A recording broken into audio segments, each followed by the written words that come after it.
எப்பவும் போலதான் செய்யறோம். அதே ஷிஃப்ட் தான் சார். நீங்க வேணா சாப்பிட்டு பாருங்க மேடம். நான் பொய்யா சொல்றேன். இல்ல அப்படி இருக்க வாய்ப்பே இல்ல. இருங்க நான் செக் பண்ணி சொல்றேன். பில்ல கொடுத்துட்டு வா போலாம். இனிமே இங்க வர வேண்டாம். வீட்ல சரியில்லைன்னா இங்க சாப்பிட வரோம். இங்கே இப்படி இருந்தா என்ன பண்றது? மேம் சாப்பிட்டது உங்களுக்கு பிடிச்சிருந்தா மட்டும் பே பண்ணுங்க. பிடிக்காம சாப்பிட்டதுக்கெல்லாம் பே பண்ண வேண்டாம். பரவாயில்ல, நாங்க பே பண்றோம். சார் எங்களுக்கு கஸ்டமர் சாட்டிஸ்பாக்சன் தான் முக்கியம். உங்களுக்கு பிடிக்கலன்னா பே பண்ண வேண்டாம். சரி, உங்க பாக்கலாம். ரவி உங்ககிட்ட கொஞ்சம் பேசணும். சொல்லுங்க நீத்து, என்ன விஷயம்? என்ன ரவி ஒரு மாதிரியா பேசுறீங்க? என்ன ஒரு மாதிரியா பேசுறேன்? என்ன விஷயம் சொல்லுங்க தானே சொன்னேன். கொஞ்ச நாளாவே நம்ம ரெஸ்டாரண்ட்ல பிசினஸ் டல்லா இருக்கு.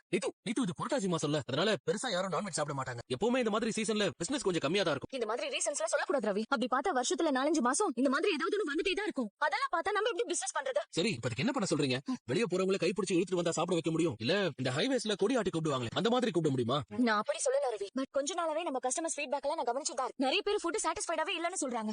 இப்ப கூட ஒரு ஆளு ஃபுட்ல உப்பு இல்ல காரம் இல்லன்னு கம்ப்ளைண்ட் பண்ணிட்டு போறாரு. அவர்கிட்ட சாப்பிட்டதுக்கு பணம் வேணாம்னு சொல்லி அமிச்சிட்டேன்.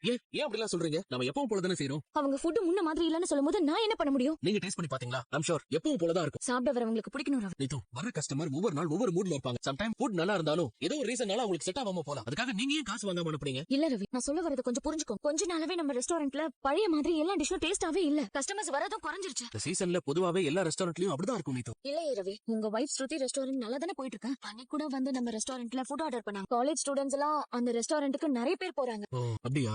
என்ன அப்படியான்னு கேக்குறீங்க? ஏன் உங்க வைஃப் ரெஸ்டாரண்ட் பத்தி உங்களுக்கு தெரியாதா? நான் இங்க தானே நீத்து ஒர்க் பண்றேன். எனக்கு எப்படி ஸ்ருதி ரெஸ்டாரண்ட் பத்தி தெரியும்? அவங்களும் அவங்க ரெஸ்டாரண்ட் பத்தி என்கிட்ட எதுவும் சொல்ல மாட்டாங்க. நானும் எதுவும் கேட்டுக்க மாட்டேன். எனக்கு என்னவோ டவுட்டா இருக்கு ரவி. என்ன டவுட்? இல்ல உங்க வைஃபோட ரெஸ்டாரண்ட் நல்லா ரன் ஆகணும்ங்கிறதுக்காக இங்க சரியா குக் பண்றது இல்லையோன்னு நினைக்கிறேன். What nonsense? என்ன இப்படி பேசுறீங்க? நான் என் ஒர்க்ல நேர்மையா தான் இருக்கேன். அப்படி எனக்கு பிடிக்கலனா நான் எப்பவும் இங்க இருந்து வேலையை விட்டு போயிருப்பேன். நீங்க சொல்ற மாதிரி சீப்பாலாம் பண்ணிட்டு இருக்க மாட்டேன். ஓ அப்ப உங்களுக்கு அந்த மாதிரி ஐடியாலாம் வேற இருக்கா? இது வரைக்கும் இல்ல நீத்து. ஆனா என் இன்டெகிரிட்டி சந்தேகப்பட்டு அப்படி எல்லாம் யோசிக்க வச்சிடாதீங்க. என் மேல உங்களுக்கு அவ்வளவுதான் நம்பிக்கை இல்ல? என்ன